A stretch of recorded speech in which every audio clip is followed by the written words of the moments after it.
this was it. He worked on this too.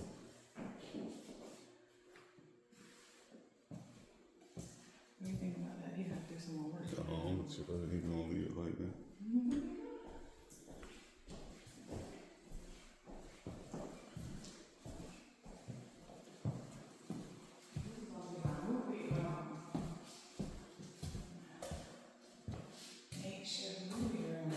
Can't wait to buy some ceiling fans for this piece. You sure you don't want to move to Greensboro? Oh, I'm sure.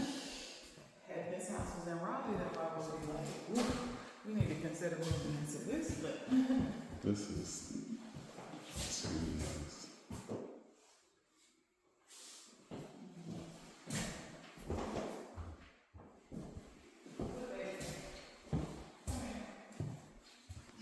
okay. Now this was since yesterday, Denise, and I sent pictures yesterday. That's crazy. That is crazy how quickly I did that. Take long to cut a piece of drywall if you know what you're doing. For sure.